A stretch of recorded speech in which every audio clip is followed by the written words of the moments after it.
Ce journal vous est proposé par Fonds des promotions de l'industrie, votre partenaire privilégié pour la réussite de vos projets.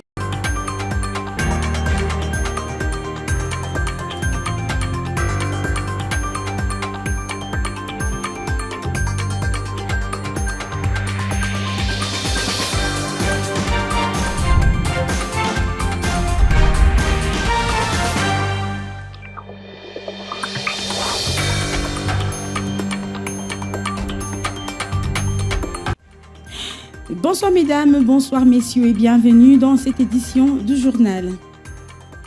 Le 1er mai 2026, la DGAI de l'OCC, Christelle Mouabilou, salue les travailleurs et rend hommage à l'engagement de Tshisekedi Souminois et Julien Paluku pour la dignité du travail.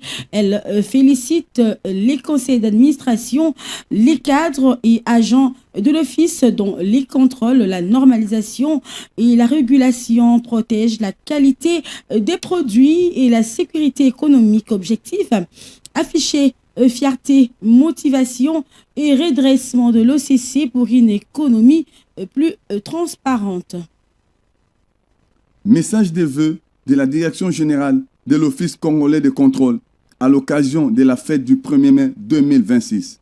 En ce 1er mai 2026, journée internationale du travail, je tiens à adresser mes vœux les plus sincères de santé et de réussite à son Excellence Félix Antoine Tshisekedi Tshilombo, président de la République, chef de l'État, pour son engagement constant en faveur de la dignité humaine, de la justice sociale et de l'amélioration des conditions de vie de tous les Congolais.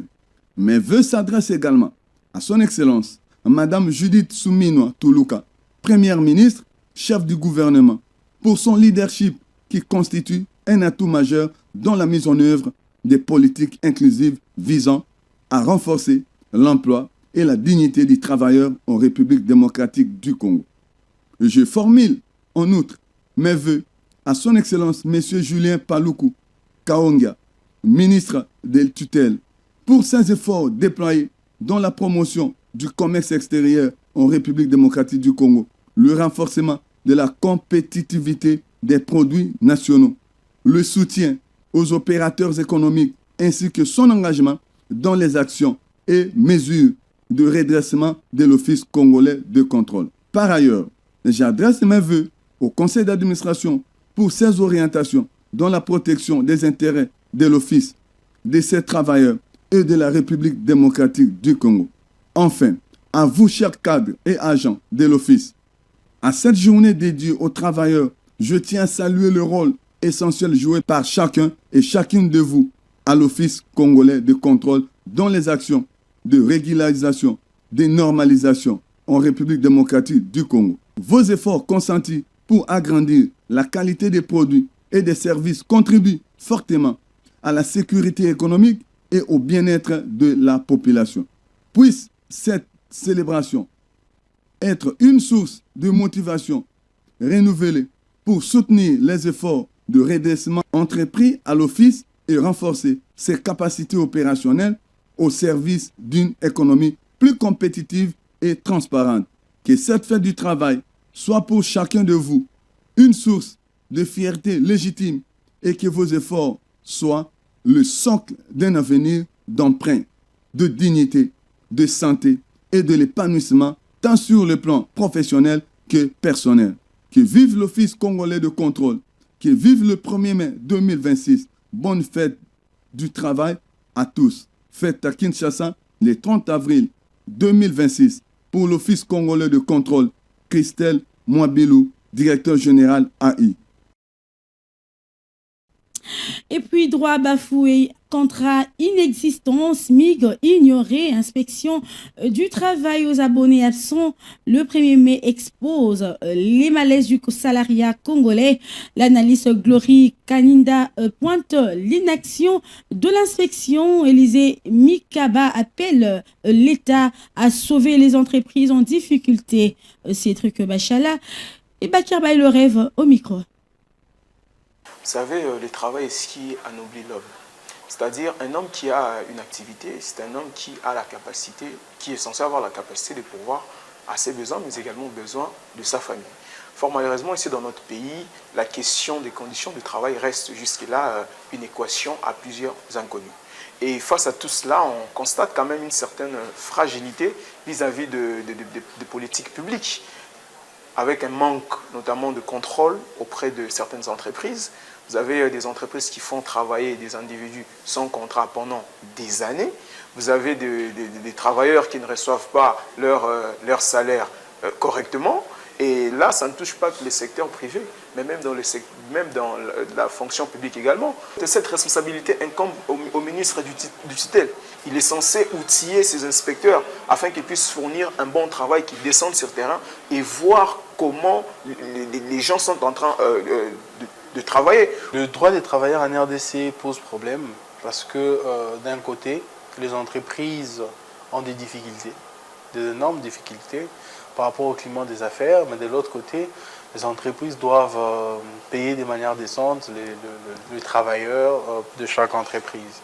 Alors moi je pense que l'État doit plus veiller à créer l'équilibre entre les opérateurs économiques, le climat des affaires en RDC, comprendre en fait les systèmes pour permettre aux entreprises en fait d'évoluer plus facilement. Ça va permettre aux entreprises de respirer et ensuite, si l'entreprise respire, ça permettrait que chaque entreprise puisse bien prendre en charge ses travailleurs. Parce qu'aujourd'hui, si l'entreprise, de manière journalière, ne génère pas un tel montant, ça sert. Comment vous demandez à une entreprise, par exemple, qui génère $20 de bénéfices le jour, de payer peut-être à ses 2 employés $10?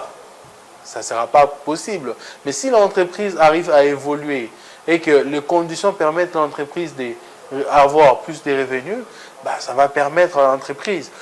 Et dans le même ordre d'idée, 3 Congolais sur 10 ont un vrai emploi. Pour les autres, le 1er mai célèbre un vide CNSS contourné, SMIG théorique, inspection fantôme, les salariats restent un mirage. L'État a du pain sur la planche pour stabiliser l'emploi en République démocratique du Congo. Jossar Louboula pour le détail.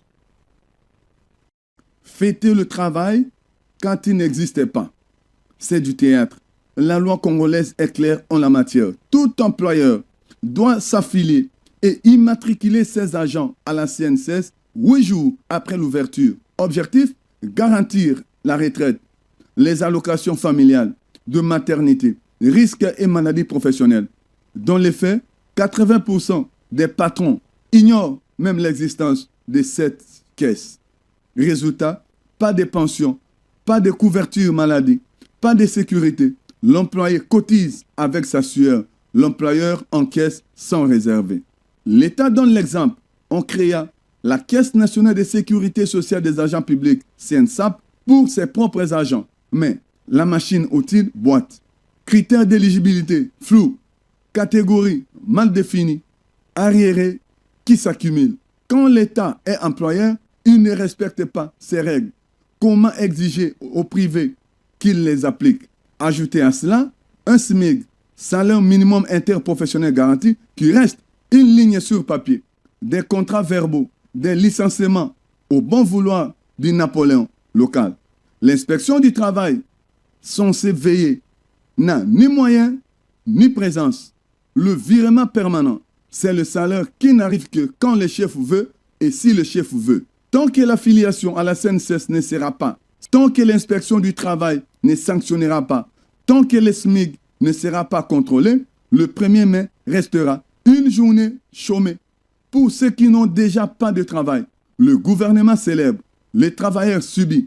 Il faut moins de discours, plus de contrôle et une CNSS qui mord.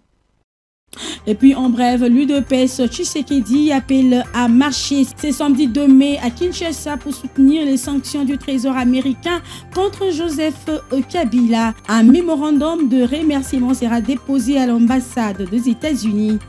En amont, une causerie morale est prévue ce vendredi 1er mai. Et puis, Prince Epenge, proche de Fayoulou, les sanctions américaines contre Kabila ont eu goût de revanche. L'ancien président, dit-il, a imposé Tshisekedi après une élection perdue, mais cela n'exonère pas l'actuel chef de l'État de ses devoirs constitutionnels. On l'écoute. Les sanctions que les États-Unis d'Amérique viennent de prendre à l'endroit de Joseph Kabila est un rappel au respect des règles du jeu démocratique. Nous vous rappelons qu'en 2019, les mêmes Américains avaient sanctionné lourdement Corneille Nangaa et Norbert Bassengezi pour avoir créé un chaos électoral en décembre 2018 et pour avoir proclamé un faux vainqueur en violant la Constitution et la loi électorale. Le même Trésor américain vient de sanctionner Joseph Kabila, un carton rouge direct pour l'ensemble de son œuvre. C'est-à-dire, Kabila avait violé la Constitution en n'organisant pas les élections en 2016. Kabila ensuite avait provoqué un glissement électoral. Et enfin, en 2018, Kabila avait ordonné à Nangaa de changer les résultats des élections générales pour imposer un non-élu à la tête de l'État. Qui sera la prochaine victime du Trésor américain? Qui sera le prochain qui sera sanctionné par les États-Unis d'Amérique? L'Amérique tient à la démocratie et au respect des règles démocratiques. Au vu de l'entêtement de M.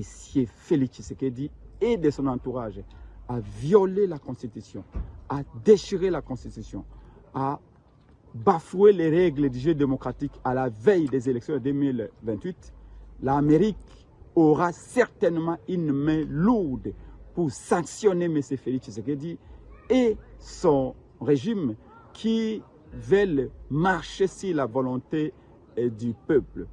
La Mouka et l'AD Congo rappellent à tous que la stabilité du Congo, l'unité, la cohésion de ses enfants passeront par le respect des règles démocratiques. Nous prenons acte des sanctions, mais nous demandons à l'Amérique de rester vigilant quant au respect des règles du jeu démocratique. Comme le rappelait Henry Kissinger, l'ancien secrétaire d'État américain, l'Amérique, il est dangereux d'être l'ennemi de l'Amérique, mais il est encore fatal d'être son allié ou son ami. L'Amérique n'a pas d'amis, n'a pas d'alliés internels.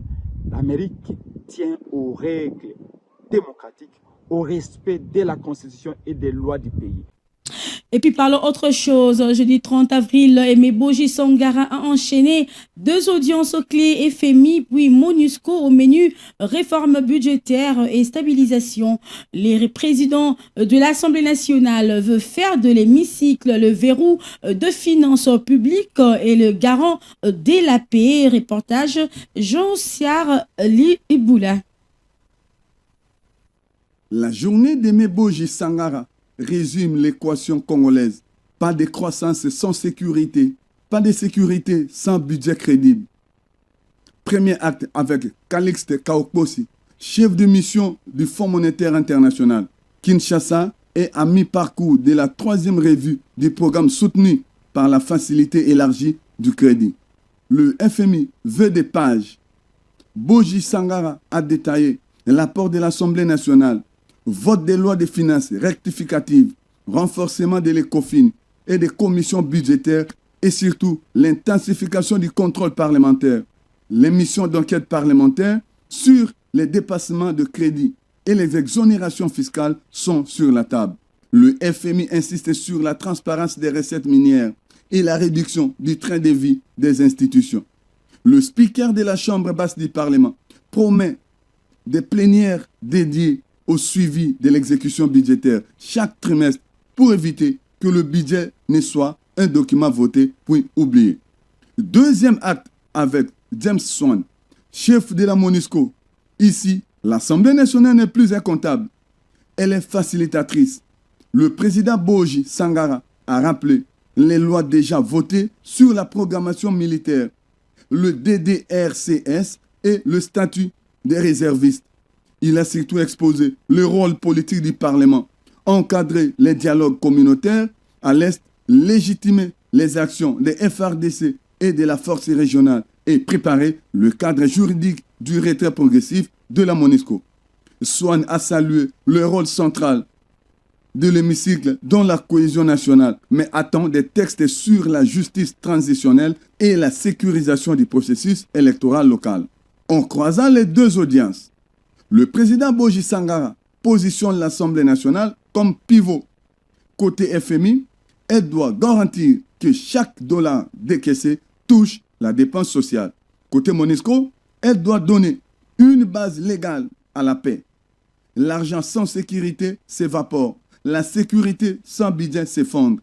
Le speaker de la Chambre basse du Parlement vend donc le Parlement qui contrôle et qui légifère, pas qui commence. Reste l'épreuve du réel. Traduire les promesses d'audit en sanctions, les lois votées en sécurité sur le terrain. Le FMI reviendra vérifier les chiffres. La MONUSCO mesurera les violences. À l'Assemblée nationale, de prouver qu'elle n'est pas une salle d'audience, mais une salle des résultats. Échéance fiscale du 30 avril, carton plein pour la DGI. Les assignations budgétaires 2026 sont atteintes et dépassées, portées par la DGE. Le ministre de Finances Doudou Fouamba et le DG Barnabé Mouakadi ont fait les points sur la mobilisation de grandes entreprises et les dépôts de déclarations. Reportage signé Cédric Bachala et Glody Maemba.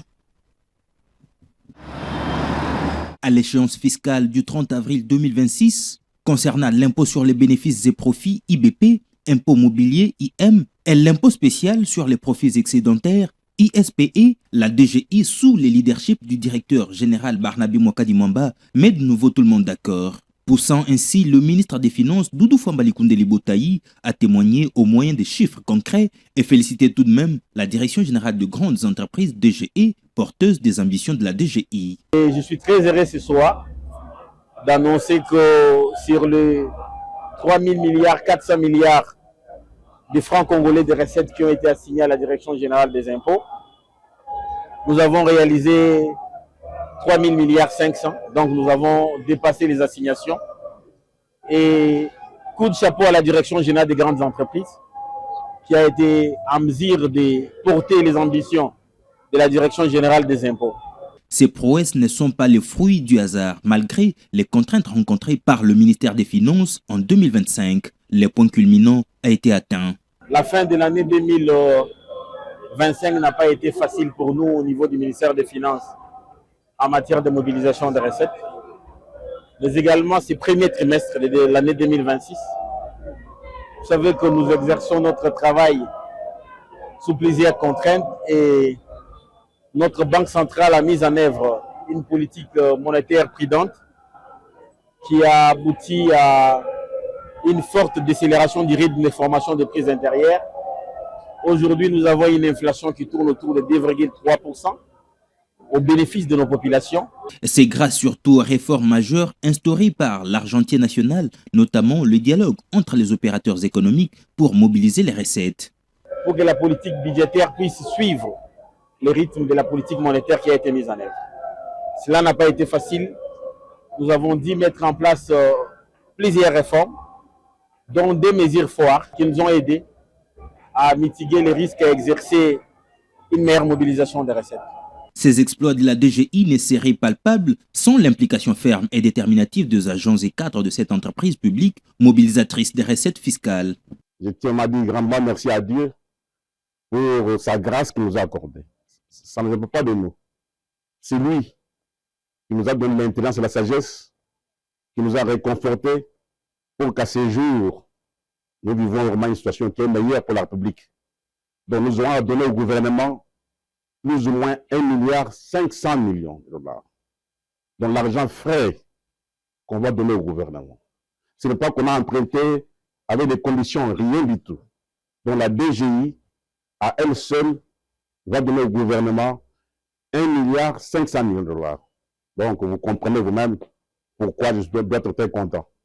Vraiment, que Dieu bénisse toutes les personnes à la DGI, que Dieu bénisse aussi le ministère qui nous a assistés, parce que tout cela, nous sommes arrivés par le soutien du ministère, aussi par le soutien de la FEC, qui nous a bien compris. Et aujourd'hui, voilà pourquoi je suis heureux de voir un bon résultat. Et grand merci à tous les personnels de la DGI pour leur effort, leur esprit d'abnégation. Clôture du segment politique sur le financement durable de l'éducation. Un lycéen vole la vedette au ministre. À 16 ans, Dan Loya lance un plaidoyer cash devant les gouvernements et les partenaires techniques. Christian Lagrasse Liolia pour les détails. La salle est pleine. VPM, ministre, diplomate, bailleur. Pourtant, c'est la voix d'un élève de 3e des humanités littéraires au collège Saint-Théophile qui claque le plus fort. Alors dites-moi, quel avenir voulons-nous bâtir si l'école reste un combat au lieu d'être un pilier? Mesdames et messieurs, nous avons compris une chose.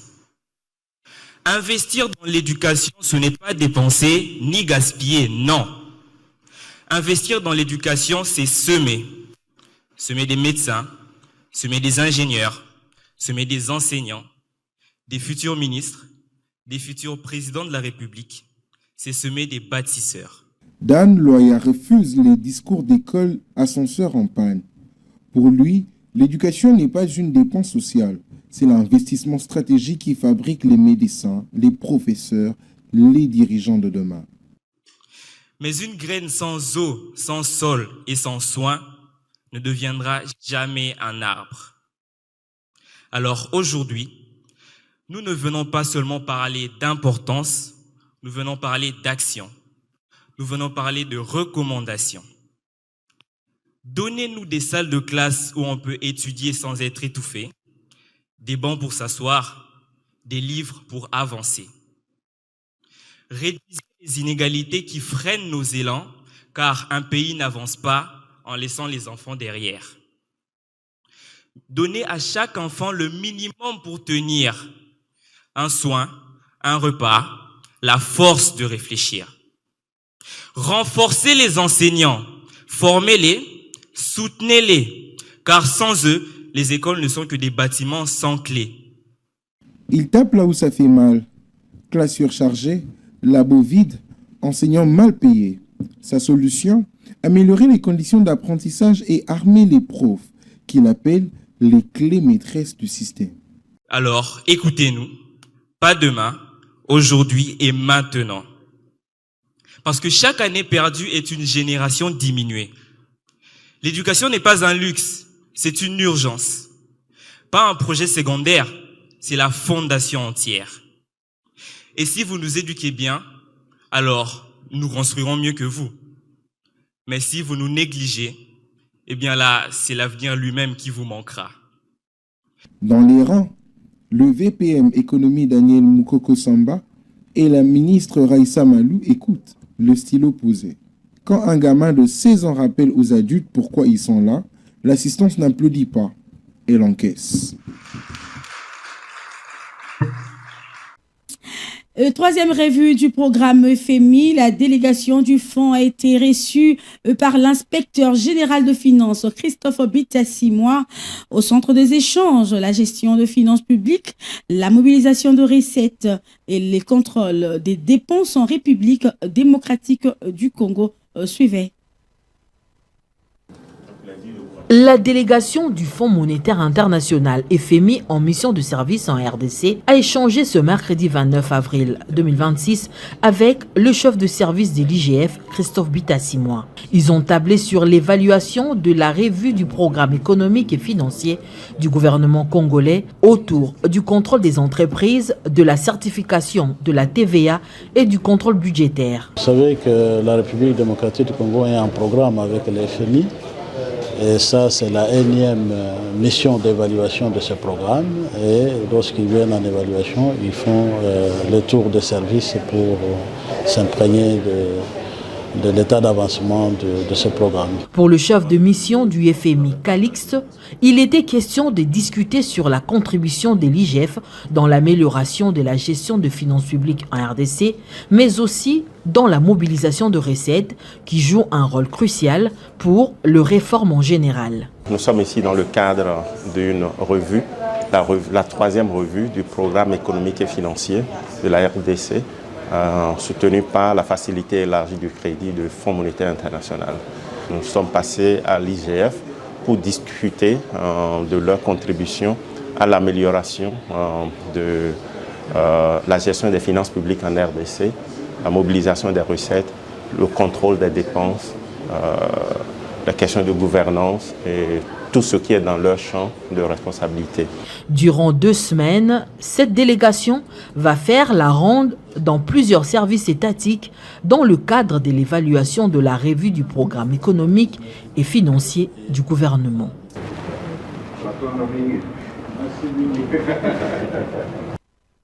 La DGRAD publie un communiqué de presse. Prenez-en connaissance. Détails sur les recettes administratives, judiciaires, domaniales et de participation. La délégation du Fonds monétaire international FMI en mission de service en RDC a échangé ce mercredi 29 avril 2026 avec le chef de service de l'IGF, Christophe Bitassimwa. Ils ont tablé sur l'évaluation de la revue du programme économique et financier du gouvernement congolais autour du contrôle des entreprises, de la certification de la TVA et du contrôle budgétaire. Vous savez que la République démocratique du Congo est en programme avec le FMI. Et ça, c'est la énième mission d'évaluation de ce programme. Et lorsqu'ils viennent en évaluation, ils font le tour de service pour s'imprégner de l'état d'avancement de ce programme. Pour le chef de mission du FMI, Calixte, il était question de discuter sur la contribution de l'IGF dans l'amélioration de la gestion de finances publiques en RDC, mais aussi dans la mobilisation de recettes qui joue un rôle crucial pour le réforme en général. Nous sommes ici dans le cadre d'une revue, la troisième revue du programme économique et financier de la RDC, soutenu par la facilité élargie du crédit du Fonds monétaire international. Nous sommes passés à l'IGF pour discuter de leur contribution à l'amélioration de la gestion des finances publiques en RDC, la mobilisation des recettes, le contrôle des dépenses, la question de gouvernance et tout ce qui est dans leur champ de responsabilité. Durant 2 semaines, cette délégation va faire la ronde dans plusieurs services étatiques dans le cadre de l'évaluation de la revue du programme économique et financier du gouvernement.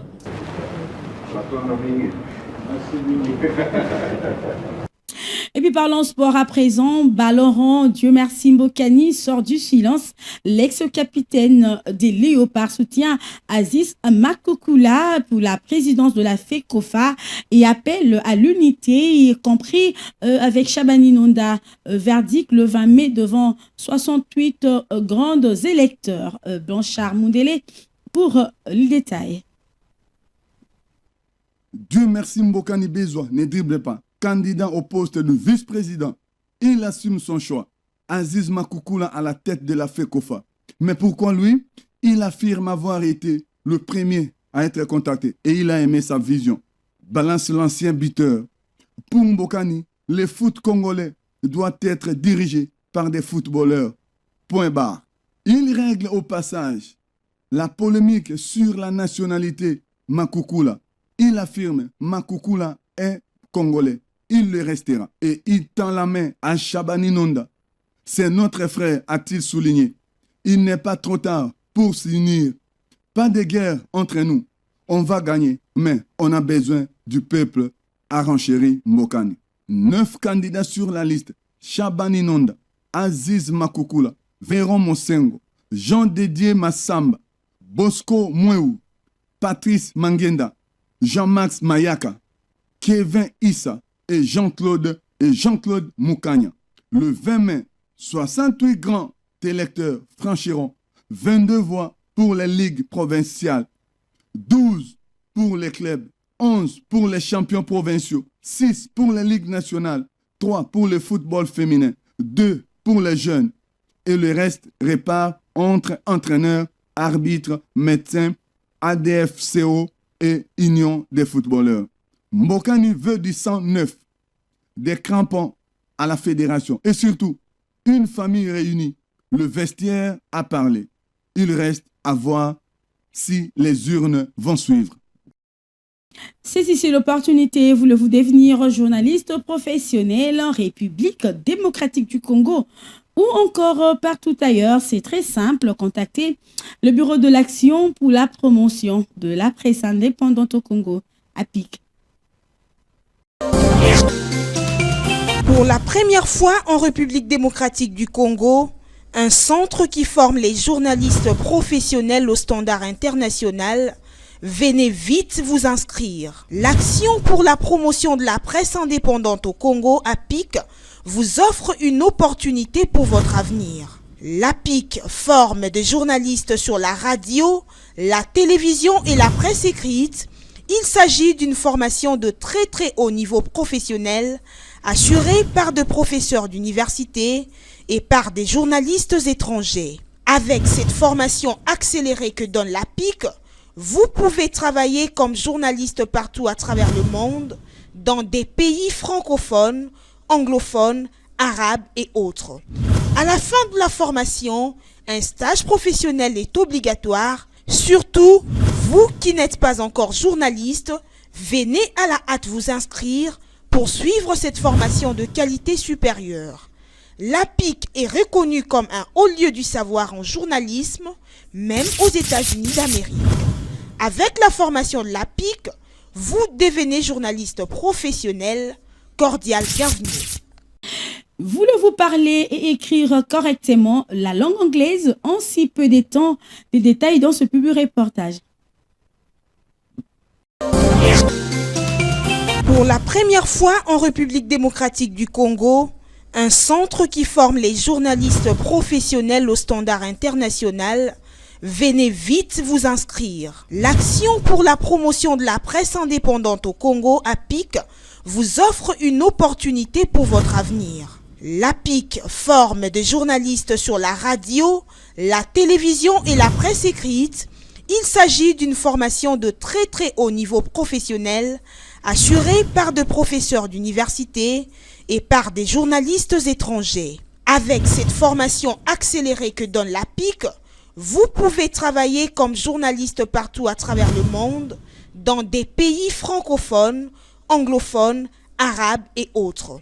À la fin de la formation, un stage professionnel est obligatoire. Surtout, vous qui n'êtes pas encore journaliste, venez à la hâte vous inscrire pour suivre cette formation de qualité supérieure. L'APIC est reconnu comme un haut lieu du savoir en journalisme, même aux États-Unis d'Amérique. Avec la formation de l'APIC, vous devenez journaliste professionnel. Cordial bienvenue. Mesdames, Messieurs, c'est par ici que nous mettons un terme à cette édition du journal. Merci de l'avoir suivi et restez toujours branchés sur APIC Télévision. Bonne fête de travail.